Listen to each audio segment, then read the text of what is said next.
Robert Hayes wiped the grease from his hands with a worn rag, the fluorescent lights of his garage casting harsh shadows across his weathered face. To anyone passing by the modest building on Maple Street, it looked like just another auto repair shop. The sign outside read, Hayes Automotive Engine Repair and Custom Work. What they couldn't see were the reinforced walls, the hidden servers humming behind false panels, and the prototype vehicles that would revolutionize transportation within the decade. At 38, Rob had learned that perception was everything.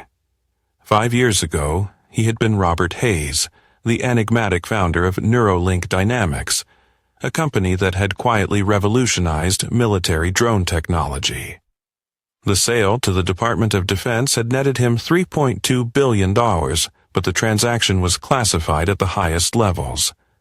To the world, Neuralink had simply dissolved due to regulatory challenges.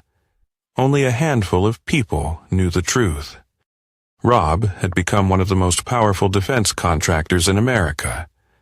Operating from the shadows, the garage was his sanctuary, his laboratory, and his cover all in one. Here, he developed next-generation technology while maintaining the perfect facade of a middle-class mechanic. It was a life he'd shared with Linda, his wife of 12 years, until 6 months ago when everything changed. Linda Morrison Hayes had been the perfect partner during his struggling years. She'd supported him through the early days of Neuralink, working double shifts as a nurse to keep them afloat. But success, even hidden success, had changed her. The modest lifestyle Rob maintained as a cover began to chafe against her growing desires for status and luxury. "Rob, we need to talk," Linda had said that February evening, her voice carrying a distance that had been growing for months. He'd looked up from his workbench where he'd been calibrating sensors for his latest project, an autonomous vehicle system that would make Tesla look like a toy. "What's on your mind?" "This," she gestured around the garage, her expression one of barely concealed disgust. "This life. I'm tired of pretending we're happy with mediocrity. I'm tired of my friends asking why my husband runs a grease monkey shop. When I went to nursing school..." Rob had felt something cold settle in his chest. "Linda, you know there's more to what I do here than what? Than fixing broken-down cars for pocket change." She laughed bitterly. "Rob, I care about you, but I can't live like this anymore. I've met someone who can give me the life I deserve." The someone, as it turned out, was Trevor Sullivan, CEO of Pinnacle Industries, a mid-sized manufacturing company. Sullivan was everything Rob appeared not to be. Flashy, wealthy, and desperate to display his success. Trevor drove a Lamborghini, lived in a penthouse, and threw money around like confetti. What Linda didn't know was that Pinnacle Industries was struggling, hemorrhaging money on failed contracts, and Trevor's lifestyle was funded largely by maxed-out credit and creative accounting. What she also didn't know was that Rob could buy and sell Trevor's company 100 times over without feeling the slightest dent in his fortune. But Rob had let her go, not because he didn't care for her, but because he'd learned something fundamental about Linda Morrison Hayes. She was exactly who she appeared to be, shallow, materialistic, and ultimately disloyal. The woman who'd once sworn to love him for better or worse had abandoned ship the moment she thought she'd found a better captain. The divorce had been finalized 3 months ago. Linda had taken half of his visible assets, the house, the savings account, her car. She'd left him with the garage and his broken dreams. If she'd known she was walking away from a fortune worth more than most small countries' GDP, she might have reconsidered. But Rob had made sure she never would. Now, as he worked on what appeared to be a simple engine rebuild, but was actually a prototype hydrogen-electric hybrid that would revolutionize clean energy, Rob planned. He'd spent 3 months gathering intelligence on Trevor Sullivan and his business practices. He'd identified weaknesses, pressure points, and opportunities. The game was about to begin, and Rob had always been very good at games. His secure phone buzzed with an encrypted message from Henry Caldwell, one of the few people who knew Rob's true identity. Henry was old money, a billionaire who'd inherited his fortune and multiplied it through shrewd investments. More importantly, he was Rob's silent partner in several ventures and had become something of a mentor. Charity auction next month. Pinnacle Industries is a major sponsor. Time to come out and play, H. Rob smiled for the first time in weeks. Henry knew about Linda and Trevor. He also knew that Rob never forgot a betrayal, and never forgave one. The charity auction would be perfect. Public, prestigious, and exactly the kind of event where Trevor would parade Linda around like a trophy. The game was about to begin, and Rob Hayes had spent 3 months loading the dice. 3 weeks before the charity auction, Rob sat in the back corner of Milano's, an upscale restaurant downtown, watching Linda and Trevor through the large windows. They were celebrating something. Trevor's boisterous laughter and Linda's excited gestures made that clear. Rob sipped his coffee and activated the recording device hidden in his watch, a piece of technology that would make the CIA jealous. Linda looked different. Her brown hair was now platinum blonde, styled in an expensive cut that probably cost more than most people's monthly rent. She wore a designer dress that Rob recognized from a Nordstrom catalog, $2,800, well beyond what she could afford on her nurse's salary. Trevor was funding her new lifestyle, just as Rob had expected. What they were celebrating became clear when Trevor pulled out a small velvet box. Even from his distant vantage point, Rob could see the oversized diamond ring. Linda's delighted squeal carried across the restaurant as she threw her arms around Trevor's neck. Rob felt nothing. No jealousy, no pain, no regret. Linda had made her choice, and soon she would live with the consequences. He'd spent the last 3 weeks not just planning revenge, but building the foundation for Trevor's total downfall. The first phase had been information gathering. Rob's network of contacts in the intelligence community, relationships built during his time developing classified technology, had provided him with everything he needed to know about Trevor Sullivan. The man was exactly what he appeared to be: ambitious, arrogant, and completely out of his depth. Pinnacle Industries was indeed struggling. Trevor had inherited the company from his father but lacked the business acumen to run it effectively. He'd been covering losses with creative financing, delaying payments to suppliers, and using company funds for personal expenses. None of it was technically illegal, but it painted a picture of a man living far beyond his means. More importantly, Rob had discovered Trevor's weakness, his desperate need for approval and status. The man would do anything to be seen as successful, even if it meant mortgaging his future. That's where Phase 2 came in. Rob had spent 2 weeks establishing Michael Torres, a fictional investment consultant representing a consortium of international investors interested in manufacturing companies like Pinnacle. Michael Torres had an impeccable background, glowing references, and most importantly, access to capital. All of it was fabricated, but the fabrication was perfect. Torres had approached Trevor through intermediaries, expressing interest in a potential partnership. The carrot was irresistible: a $50 million investment in exchange for a minority stake in Pinnacle Industries. For Trevor, it was salvation. For Rob, it was the rope Trevor would use to tie his own knot. The meeting had been scheduled for tomorrow at Pinnacle's headquarters. Rob, disguised as Torres with subtle prosthetics and a different hairstyle, would present Trevor with an opportunity that seemed too good to be true. Because it was. But first, Rob had one more piece of intelligence to gather. He activated the directional microphone hidden in his collar.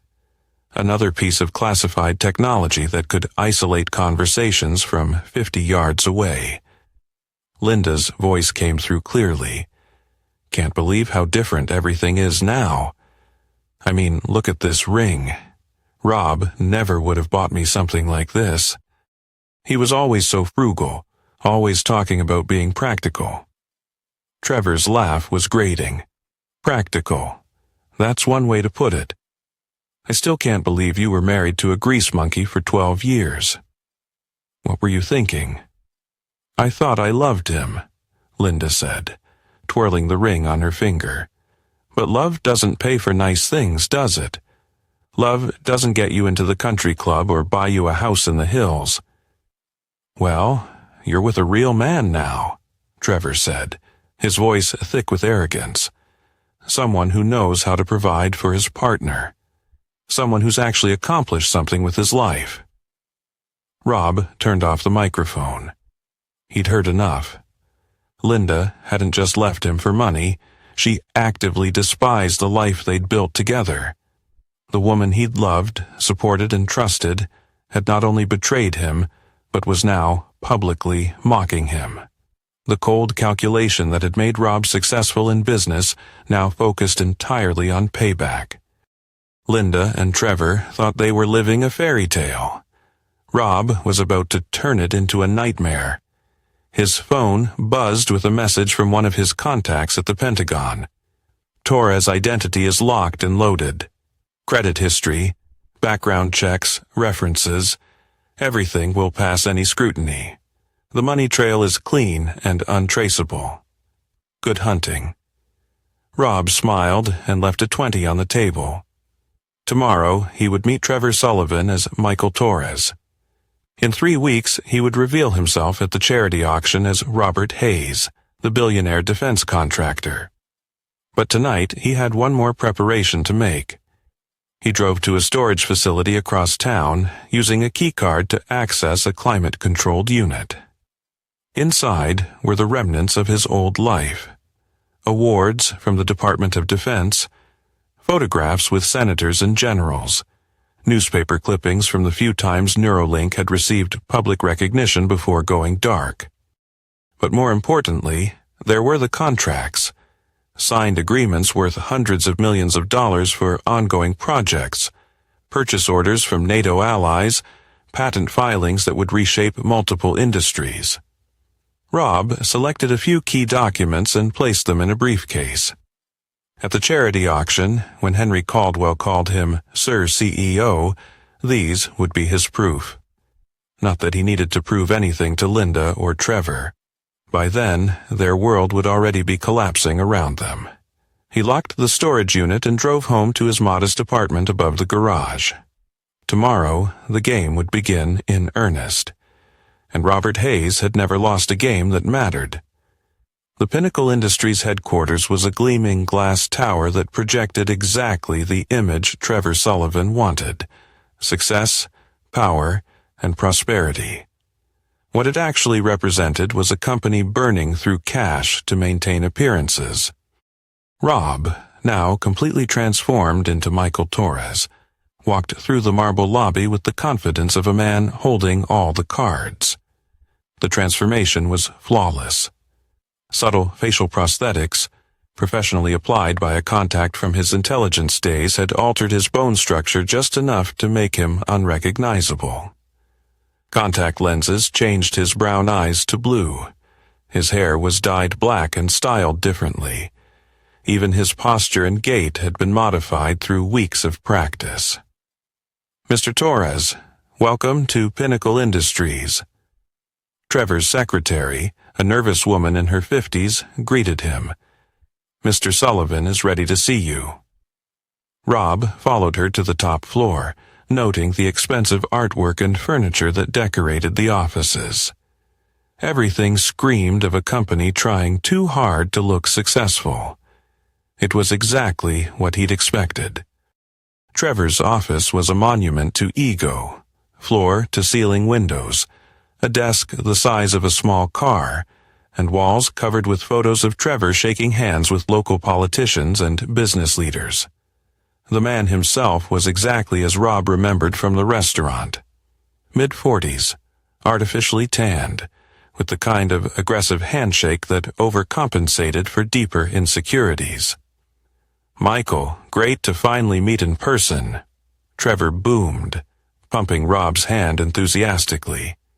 "I have to say, the preliminary numbers your people sent over have got me very excited." Rob smiled, settling into the leather chair across from Trevor's desk. "My clients are always excited when they find a company with Pinnacle's potential. The manufacturing sector is ripe for the kind of vertical integration we specialize in." For the next hour, Rob played his part perfectly. Michael Torres was sophisticated, knowledgeable, and most importantly, wealthy. He spoke about international markets, supply chain optimization, and manufacturing efficiency with the kind of expertise that came from years of running a successful technology company. Trevor was practically salivating by the end of the presentation. "So, let me make sure I understand," Trevor said, leaning forward eagerly. "Your consortium is prepared to invest $50 million for a 30% stake in Pinnacle Industries." "That's correct," Rob confirmed. "But there are conditions. My clients require full transparency, complete access to your books, manufacturing capabilities, and strategic plans. They also require assurance that current management will remain in place and that their investment will be used exclusively for company expansion." Trevor's face lit up. "Of course, absolutely. I've built this company from the ground up, and I have no intention of going anywhere." Rob knew Trevor was not telling the whole truth. The man had inherited Pinnacle from his father, and had been slowly running it into the ground for the last 5 years. But he also knew Trevor would agree to anything to get his hands on $50 million. "Excellent," Rob said, standing and extending his hand. "I'll have my legal team draft the preliminary agreements. We should be ready to move forward within the next few weeks." "That's fantastic," Trevor practically shouted. "You know what? This calls for a celebration. My fiancé and I are attending the Children's Hospital charity auction next weekend. You should join us as our guest. It'll be a great opportunity to meet some of the other major players in the city."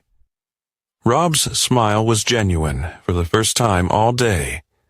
"I'd be delighted." As he left Pinnacle Industries, Rob activated a secure communication device and sent a brief message. "Target acquired. Phase 3 is go." The response came back within minutes. "All assets in position. The charity auction will be memorable." Phase 3 was the most delicate part of Rob's plan. Over the next week, Michael Torres would gradually reveal inconsistencies in his background. Nothing dramatic, just small discrepancies that would make a careful investigator suspicious. Trevor, drunk on the promise of $50 million, wouldn't be careful, but Linda would be. Rob had spent 12 years with Linda Morrison Hayes. He knew her better than she knew herself. She was suspicious by nature, paranoid about being deceived, and absolutely obsessive about researching anyone who entered her life. She would investigate Michael Torres, and she would find exactly what Rob wanted her to find. The beauty of the plan was its simplicity. Linda would discover that Michael Torres was a fraud, but she wouldn't be able to prove it quickly enough to stop Trevor from making a fool of himself at the charity auction. By the time she figured out the truth, it would be too late. But Rob had one more surprise waiting for them. He drove to a private airfield outside the city where a sleek Gulfstream G650 sat waiting. The pilot, a former Air Force officer named Captain Riley Walsh, snapped to attention as Rob approached. "Good to see you again, sir," Captain Walsh said. "Are we ready for the extraction?" "Not yet, Captain," Rob replied. "But soon, very soon." Inside the jet's luxurious cabin, Rob opened a secure laptop and began typing. A message appeared on screens in 3 different time zones, reaching people who owed their careers, their fortunes, or their lives to Robert Hayes. The game enters its final phase next weekend. Stand by for signal. Within hours, the responses began flooding in, ready and waiting. General Morrison, all financial instruments in place. Goldman, media assets standing by. Chun, legal team assembled. Rodriguez. Rob closed the laptop and looked out at the city skyline. Somewhere out there, Linda was trying on dresses for the charity auction, probably spending money she didn't have to impress people who didn't matter.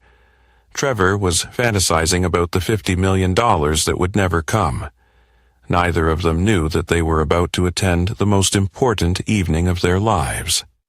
The night when Robert Hayes would stop being a grease monkey and become exactly who he'd always been. A billionaire with the power to defeat his enemies and the patience to do it perfectly. The charity auction was 6 days away. Rob had waited 6 months for his revenge. He could wait 6 more days. The last bit of the week unfolded with the smoothness of a well-rehearsed play. Dr. Amanda Foster had been Linda's best friend since nursing school, and she had serious concerns about Michael Torres. Sitting in her pristine home office 3 days before the charity auction, Linda scrolled through the background check she'd commissioned from a private investigator. "Look at this, Amanda," Linda said, pointing to her laptop screen. "Everything about this Torres guy checks out, but something feels off. His business registration in Delaware is only 6 months old. His previous company supposedly dissolved due to regulatory issues, but there's no record of what those issues were." Amanda, a sharp woman who'd built a successful medical practice through careful attention to detail, frowned at the information. "Why are you so worried?" "Trevor seems thrilled about the investment." "That's exactly why I'm worried," Linda said. "Trevor sees dollar signs and stops thinking clearly. Remember that disaster with the Chinese manufacturing contract? He nearly bankrupted Pinnacle because he didn't do his due diligence. What Linda didn't know was that Rob had anticipated her investigation. Every piece of concerning information she'd found had been carefully planted. The Delaware registration, the mysterious dissolved company, the gaps in Torres's employment history. All of it was designed to make her suspicious without giving her enough concrete evidence to prove anything fraudulent. Meanwhile, across the city, Rob was implementing the most crucial phase of his plan. The abandoned warehouse in the industrial district looked like every other failed business in the area, but inside, it buzzed with activity. Banks of computers lined the walls, each one monitored by specialists in cybersecurity, financial investigation, and information operations. This was Rob's war room, staffed by former military intelligence officers who'd worked for him on classified projects. "Status report," Rob said as he entered the main operations center. Colonel Sarah Martinez, his former liaison with the Pentagon, looked up from a bank of monitors displaying financial data. "Operation Pinnacle is proceeding on schedule. We've identified every debt, every obligation, and every vulnerability in Sullivan's business empire." "What about the personal side?" "Even better," Martinez replied with a grim smile. "Sullivan's been using company credit cards for personal expenses for 3 years. His mortgage is underwater and he's carrying $200,000 in personal debt. The engagement ring he bought for your ex-wife was charged to Pinnacle's marketing budget." Rob absorbed this information without emotion. "What's our timeline for the charity auction revelation?" Dr. James Chun, Rob's former chief technology officer at Neuralink, joined the conversation. "Henry Caldwell will arrive at 8:30 p.m. as scheduled. The moment he calls you, Sir CEO, our media assets will release the first wave of information about your true identity." Colonel Martinez nodded, a sense of anticipation in the room. By 9 p.m., Every major news outlet will have confirmation that Robert Hayes, the mysterious founder of Neuralink Dynamics, is alive, well, and worth approximately $3.2 billion, and Torres will vanish like he never existed, Martinez said. Every document, every reference, every digital footprint will be scrubbed clean. As far as the world will know, Michael Torres was an elaborate fabrication. Rob nodded. What about Sullivan's reaction? Chun pulled up a psychological profile on one of the monitors. Based on our analysis, he'll go through the classic stages: denial, anger, bargaining, depression. But his narcissistic personality disorder means he'll ultimately blame everyone except himself. He'll turn on Linda within 48 hours. The plan was elegant in its cruelty. Trevor would be exposed as a fraud who'd nearly entered a business partnership with a fictional person. The humiliation would destroy his credibility, tank Pinnacle's stock price, and trigger debt collection that would cost him everything. More importantly, it would reveal to Linda exactly what kind of man she'd left Rob for. But Rob had saved the most devastating revelation for last. Martinez, show me the surveillance footage from last night. The monitor displayed crystal-clear video of Trevor entering an upscale hotel with a woman who definitely wasn't Linda.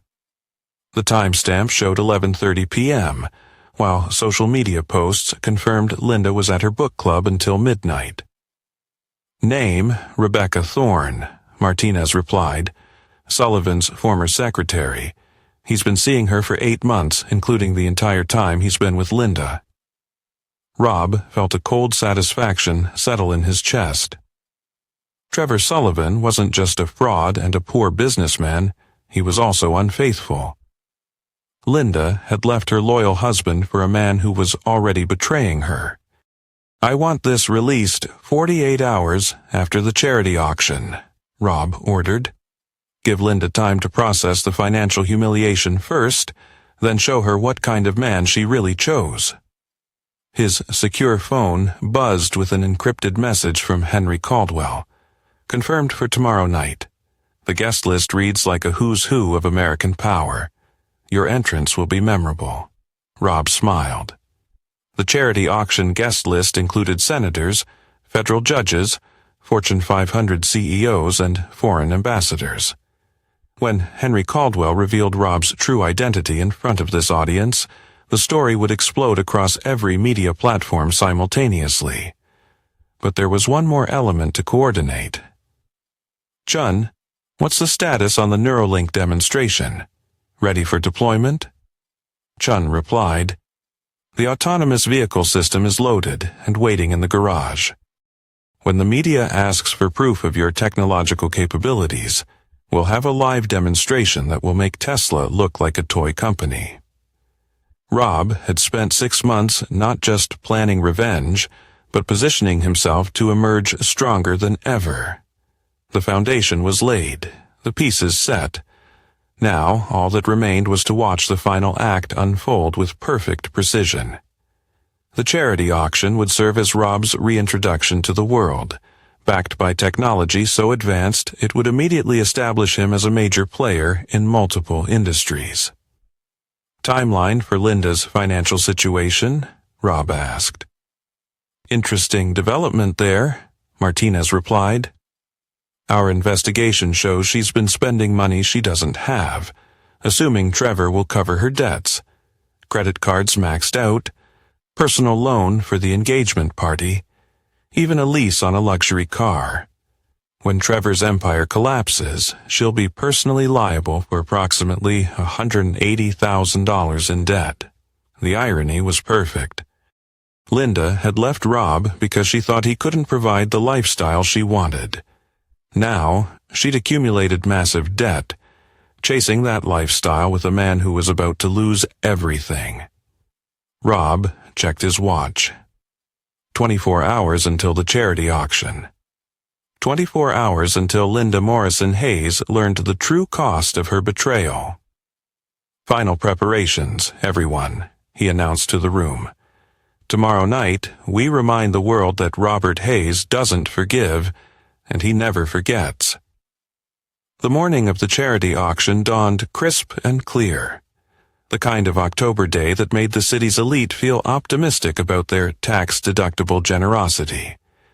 In her borrowed penthouse bedroom, Linda stood before a full-length mirror, adjusting the straps of a $5,000 Valentino gown that Trevor had bought her for the occasion. She looked stunning, and she knew it. The deep emerald green complemented her new blonde hair perfectly, and the custom alterations made the dress fit like it had been designed specifically for her. This was the life she dreamed of. Designer clothes, luxury accommodations, and a man who wasn't afraid to spend money on her happiness. But something was bothering her about Michael Torres. "Trevor, honey," she called to the bathroom where he was struggling with his bow tie. "Are you absolutely certain about this Torres investment? I've been doing some research and there are some gaps in his background that concern me." Trevor emerged from the bathroom, looking irritated. "Linda, we've been through this. The man is offering me $50 million. His references check out, his legal team is legitimate, and his wire transfer confirmations are real. What more do you want?" "I want to make sure we're not being set up," Linda replied, her nursing background making her naturally suspicious of things that seemed too good to be true. "Have you actually spoken to any of his previous business partners?"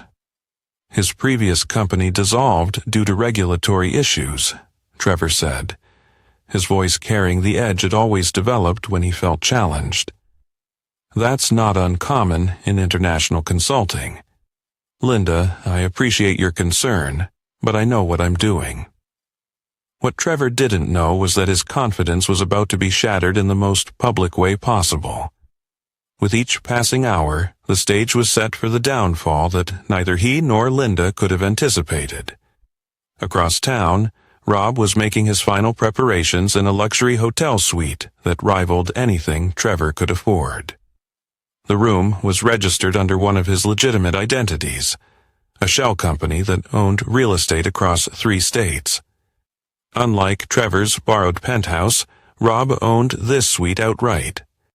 He stood before his own mirror, adjusting the platinum cufflinks that had been a gift from a grateful general after Neuralink's technology had saved an entire battalion in Afghanistan. The custom-tailored tuxedo had cost more than most people's cars, but more importantly it projected exactly the image he wanted: understated wealth and quiet power. His secure phone displayed messages from his team: media assets in position, story ready for release on your signal. Shun all surveillance equipment tested and operational. We'll have full coverage. Martinez financial instruments locked and loaded. Sullivan's credit will be destroyed by midnight. Goldman, Rob's transformation back to his true identity was complete. The prosthetics were gone.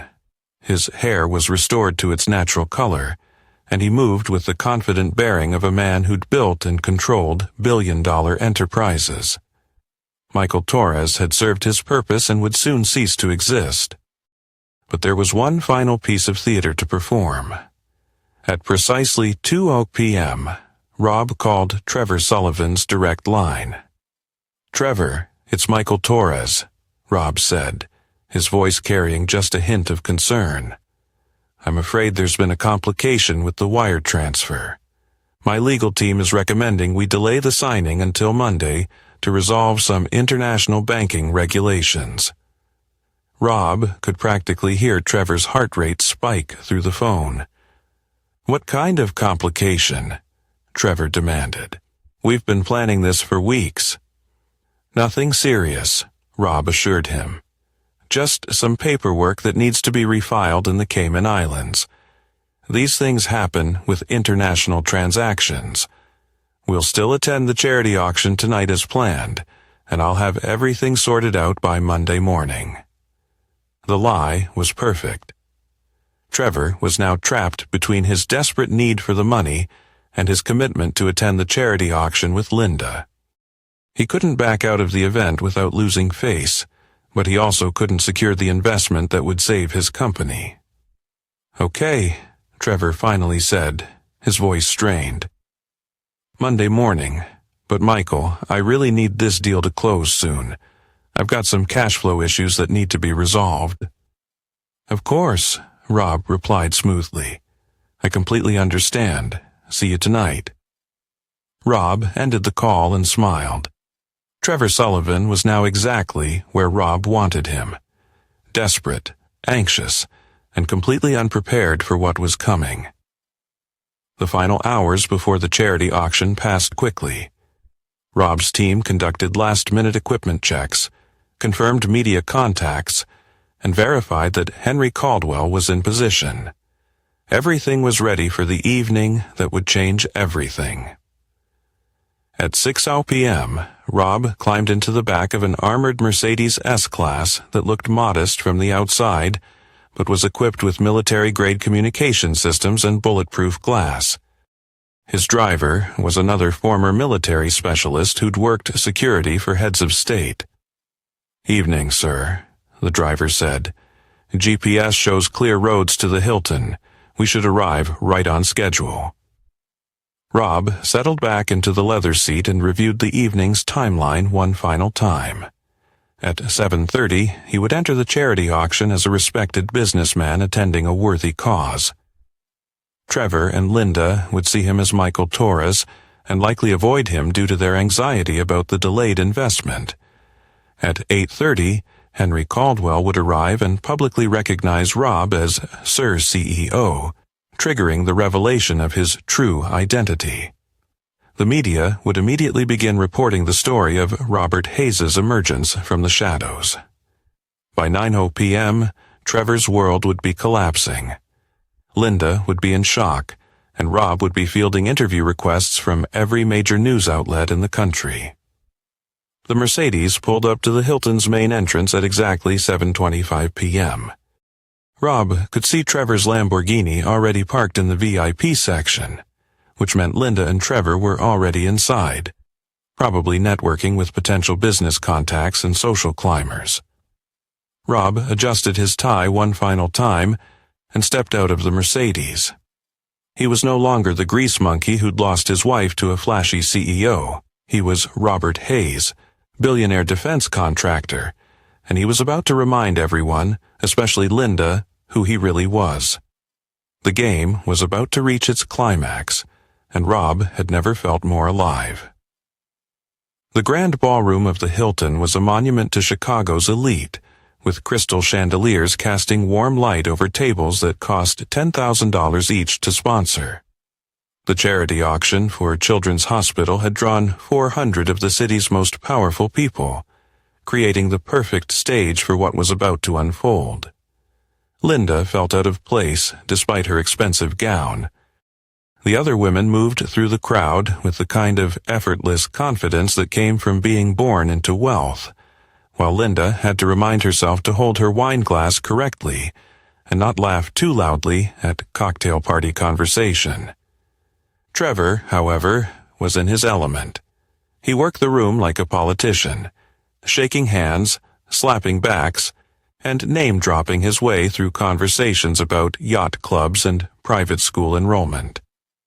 To anyone watching, he appeared to be a successful businessman celebrating his latest triumph.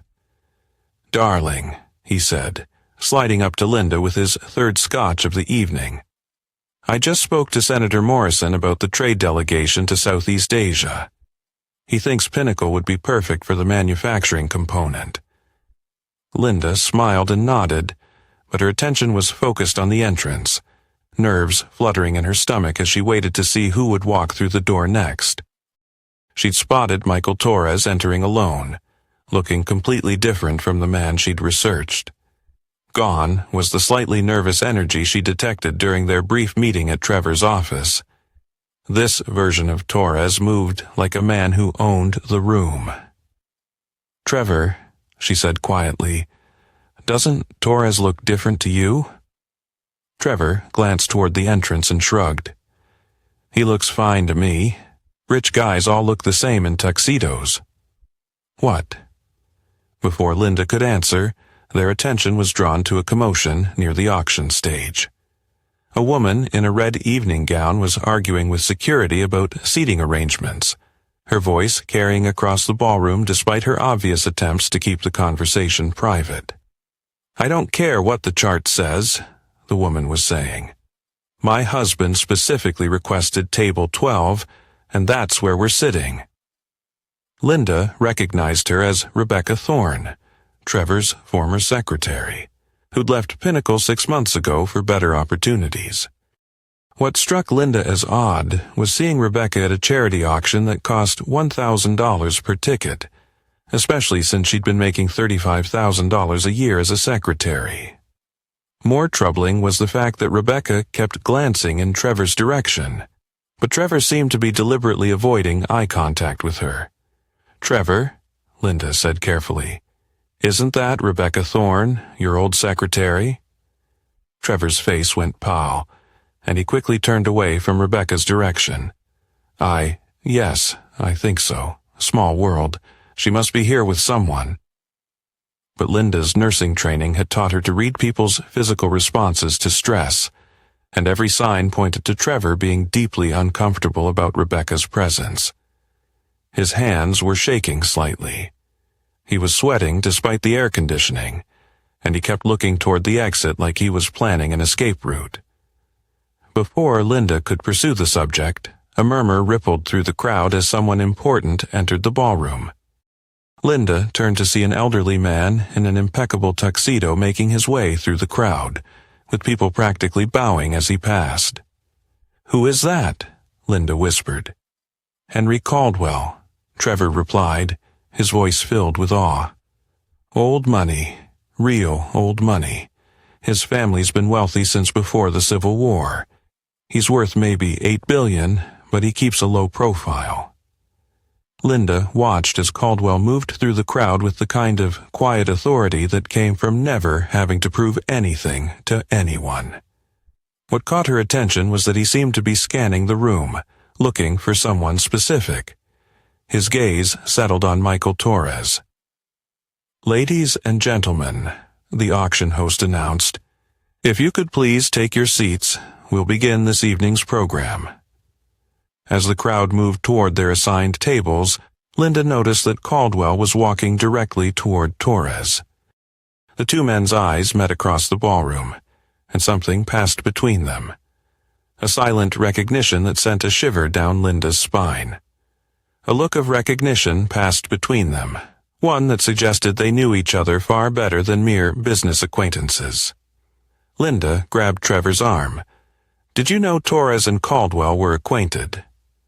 Trevor looked confused. "What? No, that's impossible. Torres is an international consultant. Caldwell deals in domestic investments and old family money. They wouldn't move in the same circles." But as they watched, Henry Caldwell approached Torres with a warm smile and extended his hand. The conversation was too far away to hear, but their body language suggested familiarity, respect, and something else Linda couldn't quite place. Then Caldwell raised his voice just loud enough for the nearby tables to hear. "Sir CEO, I didn't expect you here tonight." The words hit Linda like a physical blow. "Sir CEO, that wasn't how you addressed an international consultant.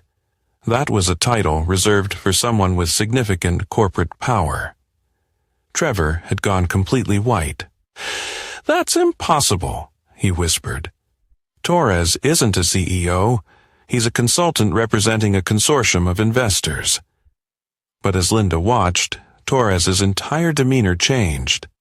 Gone was the slightly deferential manner of a man seeking to make a deal. In its place was the confident bearing of someone accustomed to being the most powerful person in any room. Torres, if that was even his real name, smiled at something Caldwell said, then began walking toward their table with purposeful strides. "Trevor," Linda said urgently, "I think we need to leave right now." But it was too late. The man they knew as Michael Torres was standing beside their table, his blue eyes, eyes that Linda now realized looked oddly familiar, fixed on Trevor with an expression of cold amusement. "Trevor," he said, his voice carrying just enough volume for the surrounding tables to hear, "we need to talk about your company's rather creative approach to financial reporting." Trevor's mouth opened and closed like a fish out of water. What, Michael? What are you talking about?" The man smiled, and Linda felt her blood turn to ice. Because that smile, despite the different hair color and eye color and facial structure, was exactly like one she'd seen 1,000 times before.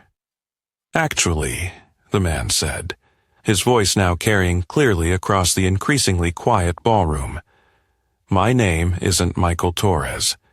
My name is Robert Hayes." Linda's wine glass slipped from her numb fingers and shattered on the marble floor. All around them, conversations died as people turned to stare at the unfolding drama. "That's impossible," Trevor said, his voice cracking. "Robert Hayes is a grease monkey. He fixes cars. He's nobody, Robert." But Linda now knew, with terrifying certainty, that this was her ex-husband. He laughed, and the sound sent chills down her spine. "Is that what you think?" he asked, his gaze shifting from Trevor to Linda. "That I'm nobody?" Henry Caldwell appeared beside Robert, his elderly face wearing an expression of barely contained amusement. "Ladies and gentlemen," he announced to the now silent ballroom, "allow me to properly introduce Robert Hayes, founder and CEO of Neuralink Dynamics, one of the most successful defense contractors in American history." The silence that followed was deafening. Then, like a dam bursting, the whispers began as everyone in the ballroom tried to process what they had just heard. Linda felt the room spinning around her. The grease monkey she'd left for a better life was standing before her in a custom tuxedo, being introduced as a billionaire defense contractor by one of the richest men in America. Trevor looked like he was about to be sick, and Robert Hayes, her ex-husband, the man she'd betrayed and abandoned, was smiling at them both with the cold satisfaction of a predator who'd finally cornered his prey. "Now then," Robert said conversationally, "shall we discuss that $50 million investment you've been counting on?" The charity auction had transformed from a genteel fundraising event into the most riveting drama Chicago high society had witnessed in decades. Phones were discreetly emerging from purses and jacket pockets as the city's elite began documenting what was clearly going to be the scandal of the year. Linda sat frozen in her chair, her mind struggling to reconcile the man before her with the husband she'd left 6 months ago. This wasn't just Robert with a haircut and nice clothes. This was a completely different person. A man who commanded the attention of billionaires and moved with the confidence of absolute power. "I don't understand," she whispered, her voice barely audible above the excited murmurs filling the ballroom. Robert's smile was neither kind nor cruel. It was simply empty. "Of course you don't, Linda. Understanding would have required you to actually pay attention to the man you married instead of the lifestyle you thought you deserved." Trevor had found his voice, though it came out as more of a croak. "This is impossible. I researched you. Robert Hayes owns a garage. He fixes cars. He's—" Trevor's voice trailed off as the implications began to hit him. "A nobody," Robert finished. "Yes, that's what you told everyone, wasn't it? Poor Linda, married to a grease monkey who couldn't provide for her properly." He gestured around the opulent ballroom. "Tell me, Trevor, how does it feel to discover you've spent 6 months mocking a man who could buy and sell your company with pocket change?" Henry Caldwell stepped forward, clearly enjoying the theater. "Perhaps I should provide some context," he announced to the increasingly captivated audience. 5 years ago, Robert Hayes sold Neuralink Dynamics to the Department of Defense for $3.2 billion. The transaction was classified, which is why it never made the financial news. The room was utterly still, as everyone leaned in to hear what would happen next. But I can assure you, every defense contractor in America knows the name Robert Hayes. A woman at a nearby table gasped audibly. Neuralink Dynamics.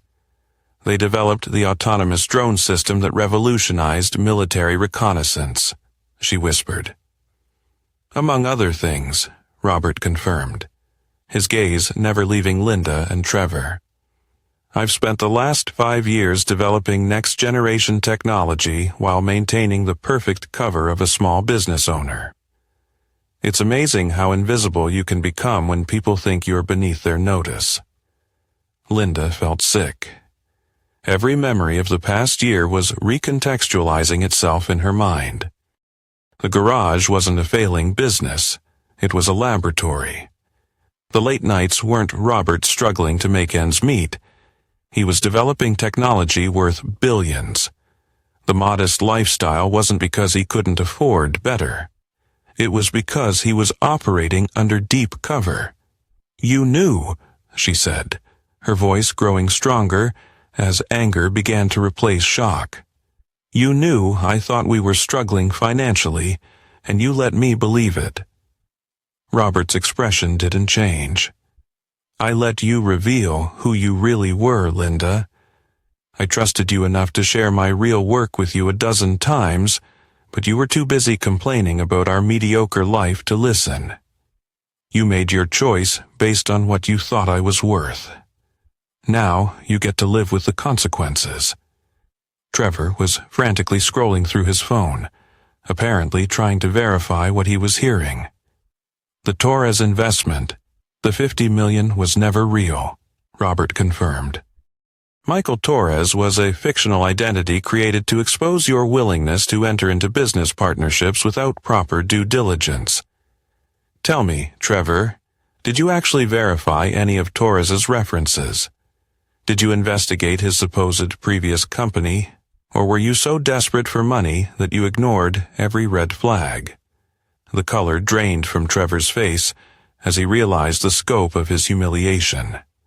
Around them, the ballroom was buzzing with excitement as Chicago's elite witnessed a real-time masterclass in poetic justice.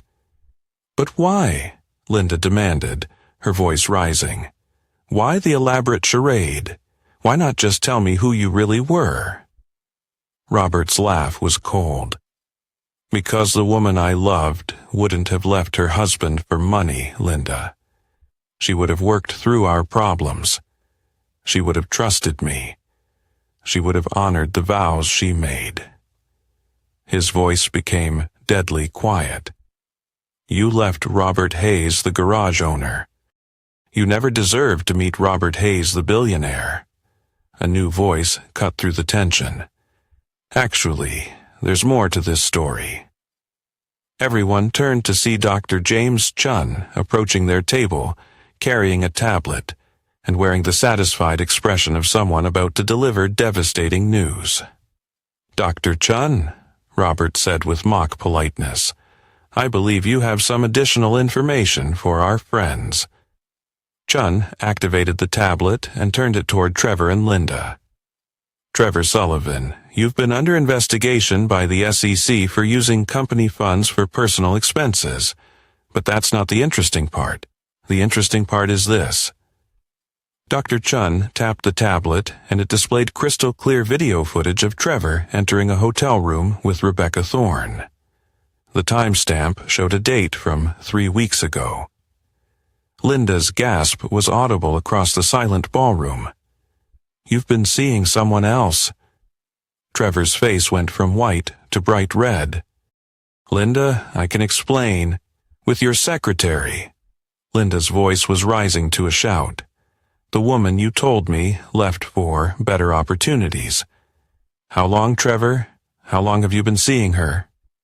8 months, Dr. Chun announced helpfully. Including the entire duration of your relationship with Linda. Oh, and Rebecca Thorne. She's been receiving $5,000 monthly payments from Pinnacle Industries, officially classified as consulting fees. Unofficially, they appear to be hush money. The ballroom erupted in excited whispers as Chicago's elite witnessed a complete social demolition. Linda stood up from the table, her designer gown shimmering under the chandeliers, and slapped Trevor across the face with enough force to be heard in the back of the room. "You liar!" she screamed. "I left my husband for you. I destroyed my marriage for a lying, cheating fraud." Robert watched the scene with detached interest, like a scientist observing the results of a carefully controlled experiment. "Interesting," he said conversationally. "You're angry at Trevor for cheating on you, but you seem to have forgotten that you were unfaithful to me with him." Linda spun toward Robert, her face twisted with rage and humiliation. "That's different. Our marriage was already over." "Was it?" Robert asked, his voice dangerously quiet. "Because I seem to remember you being my wife when you started your affair with Trevor. I remember you lying to me about working late shifts while you were actually in his bed. But please, Linda, explain to everyone how your betrayal was somehow more virtuous than his." The silence that followed was deafening. Linda stood frozen, her mouth opening and closing as she realized that every word she said was digging her deeper into a hole of public humiliation. Robert stood up, straightening his cufflinks with casual elegance. "Ladies and gentlemen," he announced to the captivated ballroom, "I believe this concludes the evening's entertainment. Trevor, you'll be receiving a visit from the SEC on Monday morning. Linda, you'll be receiving the bills for all those credit cards you've been maxing out while assuming Trevor would cover your debts." He paused at their table one final time, his voice carrying just enough volume for the nearby tables to hear clearly.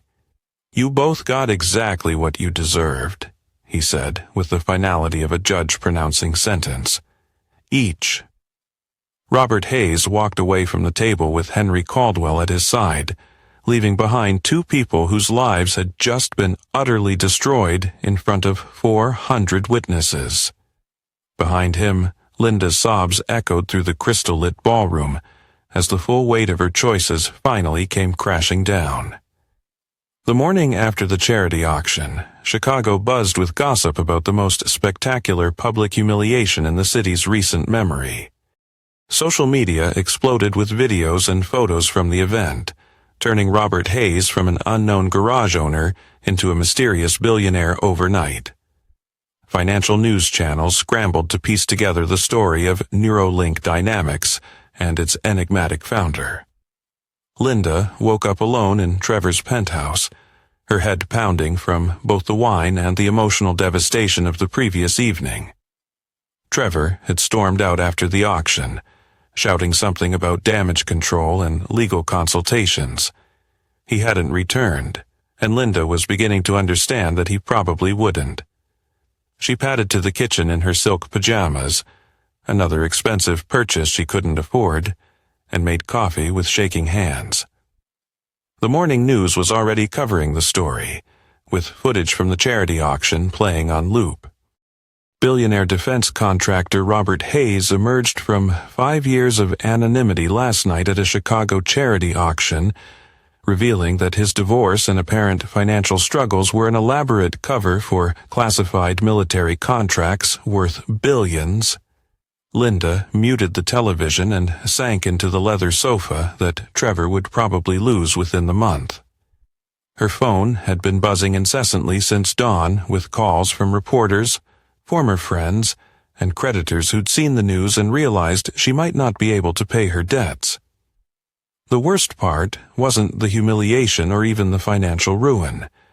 It was the growing realization of what she'd actually lost. For 12 years, she'd been married to one of the most successful entrepreneurs in America, and she'd thrown it all away because she thought he wasn't ambitious enough. Her phone rang again, this time showing her sister's number. "Maggie," Linda answered wearily. "Linda, what the hell is going on? I just saw the news about Rob. Is it true? Is he really a billionaire?" Linda closed her eyes. "Yes, it's true." And you left him for that Trevor guy, the one who's been cheating on you? Yes. The silence on the other end of the line stretched for nearly a minute. Finally, Maggie spoke again, her voice carefully controlled. Linda, you are the biggest idiot who ever lived. After hanging up on her sister, Linda tried to call Rob. His old number was disconnected. She tried the garage but got a recording saying the business was temporarily closed. Every avenue back to her former life had been sealed off. Meanwhile, across the city, Trevor Sullivan was discovering just how quickly a reputation could be destroyed, as his downfall began in earnest. By 9 a.m., Trevor's accountant called to inform him that 3 major clients were canceling their contracts with Pinnacle Industries. By 10 a.m., the SEC issued a statement that they were investigating financial irregularities at the company. By 11 a.m., Pinnacle's stock price had dropped 60%.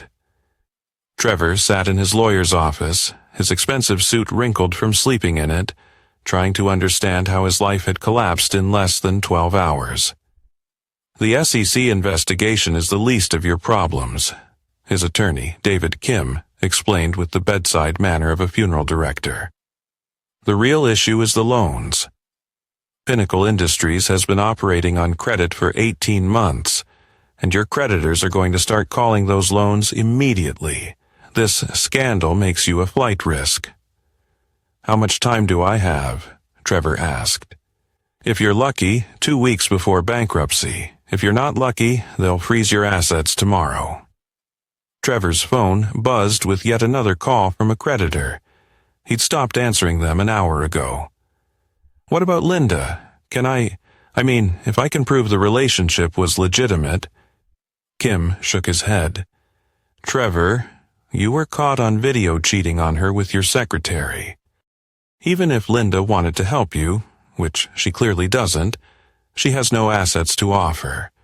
According to the credit reports I pulled this morning, she's carrying $180,000 in personal debt that she accumulated expecting you to pay for it.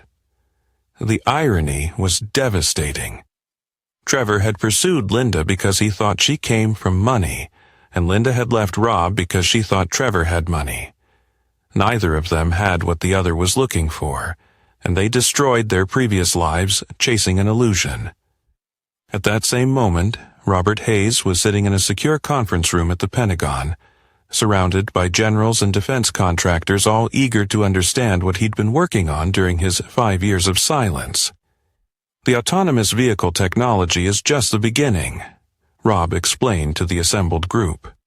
The real breakthrough is the neural interface system that allows for seamless human-machine integration.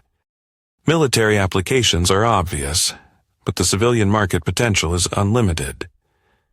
General Patricia Morrison, the woman who'd coordinated Rob's original cover story, smiled with satisfaction. So, the garage was really an advanced research facility? Among other things, Rob confirmed. I developed 3 separate patents that will revolutionize transportation, communication, and energy storage. The market value is conservatively estimated at $50 billion over the next decade. The general's aide leaned forward. Sir, there are multiple interview requests from financial news networks. How do you want to handle media exposure? Rob considered the question. His emergence from the shadows was complete, but he still needed to manage his public image carefully. Schedule interviews with Forbes, Wall Street Journal, and Bloomberg, he said. I want to control the narrative. In that moment, it was clear the world was about to meet a very different Robert Hayes, one who would never again let anyone underestimate him. I want to control the narrative about Neuralink's technology and future plans. What about your personal situation? The aide asked diplomatically. The divorce and the circumstances surrounding it? Rob's expression hardened. My personal life remains personal. Anyone who wants to focus on tabloid nonsense instead of revolutionary technology is welcome to interview someone else. But privately, Rob knew the personal story was far from over. Linda and Trevor were facing financial ruin, social humiliation, and the complete collapse of everything they'd thought they wanted. The revenge was thorough, but Rob had one final piece of business to conclude. That evening, as the Chicago financial district settled into darkness, Rob drove his actual car, a $300,000 McLaren that he'd kept in a private garage across town, to the storage facility where he'd kept the remnants of his old life. Inside the climate-controlled unit, he found what he was looking for: the divorce papers Linda had served him with 6 months ago. The document that had officially ended their 12-year marriage and entitled her to half of his visible assets. Rob smiled as he read the financial disclosure forms Linda's lawyer had filed. According to these documents, Robert Hayes was worth approximately $150,000 in total assets. Linda had walked away from a marriage to a billionaire and received a settlement worth less than the cost of her engagement ring. The irony was perfect.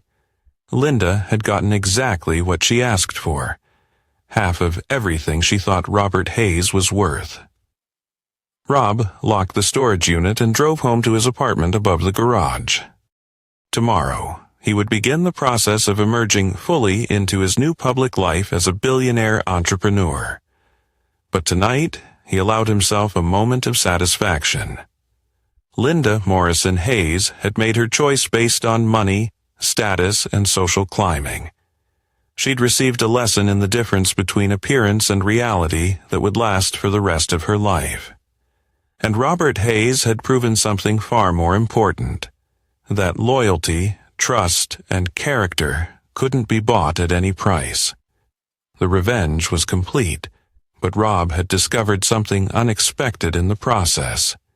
The anger that had driven him for 6 months was gone, replaced by something much more valuable: the absolute certainty that he'd made the right choice in letting Linda go. She'd never been worthy of the man he really was.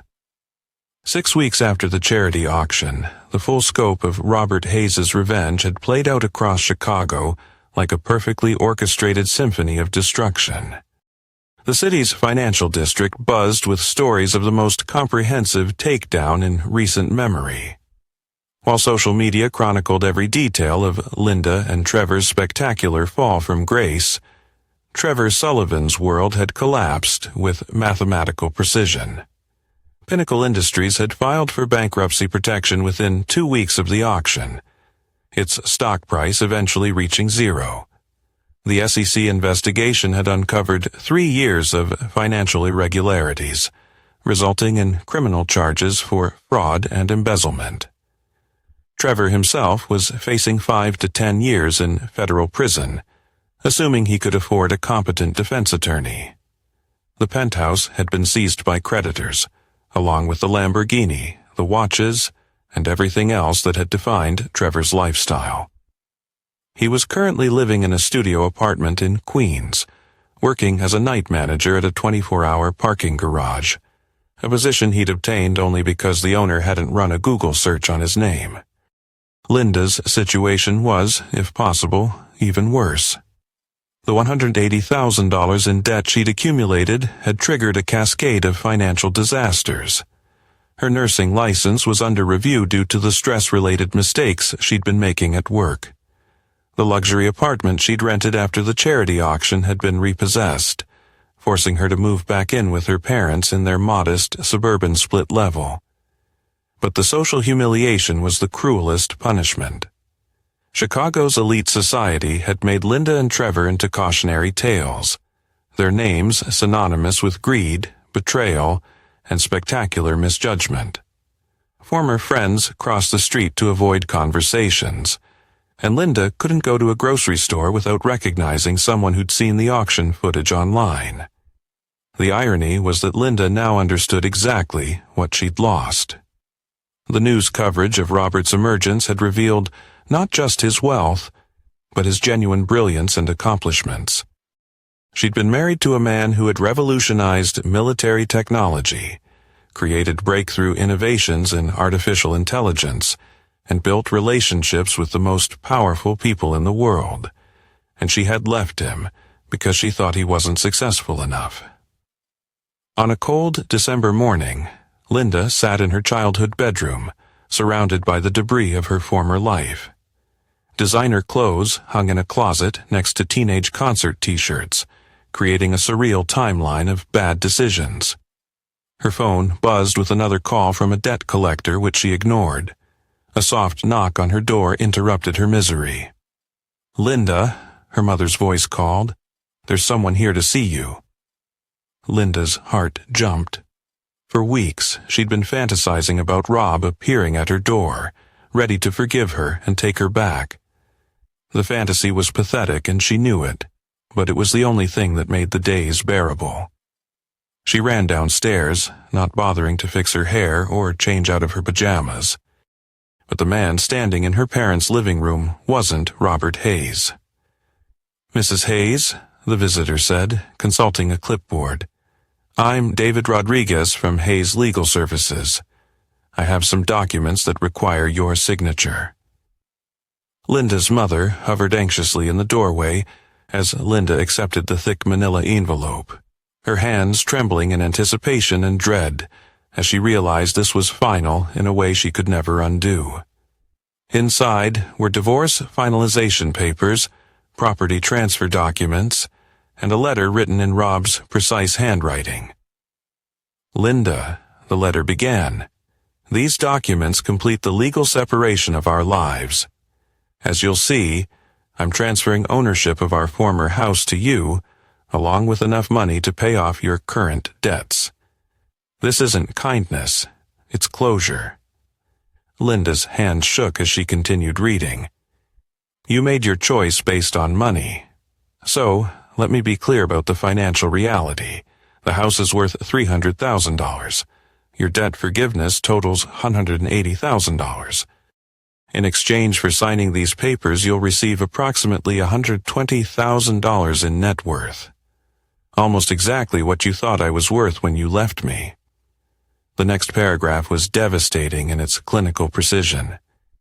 "I want you to understand something, Linda. This money represents the absolute limits of my charity toward you. You will never see me again. You will never contact me again. You will never benefit from my success again. You made a choice to value money over loyalty, status over character, and appearance over substance. These are the consequences of that choice." Linda sank into her mother's floral armchair, tears streaming down her face as she reached the final paragraph. "Trevor Sullivan is facing federal charges and will likely spend the next decade in prison. Rebecca Thorne has testified against him in exchange for immunity. You picked a cheating, lying fraud over a man who loved you enough to build a life with you. I hope it was worth it." The letter was signed simply R. Hayes, with no personal sentiment or acknowledgement of their shared history. David Rodriguez cleared his throat. "Mrs. Hayes, if you're willing to sign these documents, the debt forgiveness will take effect immediately, and the house deed will transfer to your name. Mr. Hayes wanted me to emphasize that this is a final settlement with no possibility of future modifications." Linda looked at the papers through her tears. It was a generous offer, more than generous. Rob was giving her financial stability and a fresh start despite everything she'd done to him. But it was also a final rejection, a legal wall that would separate them permanently. "What if—" Linda began, then stopped herself. There was no what if. Rob had been brutally clear about the finality of this arrangement. She signed the papers. After Rodriguez left, Linda's mother sat beside her on the floral sofa. "Honey, what happened between you and Rob? I never understood why you left him." Linda laughed bitterly. "I thought he wasn't ambitious enough, Mom. I thought he was wasting his potential fixing cars when he could have been doing something important." She gestured at the divorce papers. "Turns out he was doing something important. I was just too shallow to see it. "But this is good news, isn't it?" her mother asked gently. "You'll have the house and your debts will be paid off. You can start over." Linda nodded, but she felt hollow inside. The lesson had come at a price she would never forget, and the rest of her life would bear the weight of everything she'd lost by choosing appearance over substance. Rob had given her exactly what she'd claimed to want: financial security. But in doing so, he'd also made it clear that she'd never been worthy of what he'd really been offering: a partnership with one of the most brilliant men she'd ever known. Meanwhile, across the city, Robert Hayes was putting the finishing touches on his new life. The garage had been converted into a legitimate research facility with proper laboratories and manufacturing capabilities. Neuralink Dynamics had been reborn as a public company with Rob as CEO and a market valuation approaching $20 billion. He'd moved out of the apartment above the garage and into a penthouse that made Trevor's former residence look modest by comparison. But more importantly, he'd surrounded himself with people who valued competence, loyalty, and character, qualities that Linda had never appreciated. The revenge against Linda and Trevor was complete. But Rob had discovered something unexpected in the process. The anger that had driven him for months had been replaced by something much more valuable: clarity about what kind of people deserved his trust and loyalty. Linda Morrison Hayes had revealed her true character when tested by adversity. She'd chosen money over love, status over substance, and immediate gratification over long-term partnership. The woman he'd thought he'd loved had never actually existed. As Rob stood in his new office, looking out over the Chicago skyline, he felt genuinely grateful for Linda's betrayal. She'd freed him from a marriage built on her fundamental misunderstanding of who he was and what he valued. His secure phone buzzed with a message from Henry Caldwell. "Dinner tonight? I have someone I'd like you to meet. Brilliant, accomplished, and completely unimpressed by money." Rob smiled and typed back, looking forward to it. The Robert Hayes who'd once lost sleep over his wife's betrayal was gone. In his place was a man who understood that the best revenge wasn't destruction. It was success so complete that your enemies became irrelevant. Linda Morrison Hayes had gotten exactly what she'd asked for: a fresh start and financial security. But she'd also gotten something she hadn't expected: the absolute certainty that she'd thrown away the best thing that had ever happened to her. And Robert Hayes had gotten something even more valuable: the knowledge that he'd never make the mistake of loving someone unworthy of him again. The story was over. The lesson was learned, and Robert Hayes was finally completely free.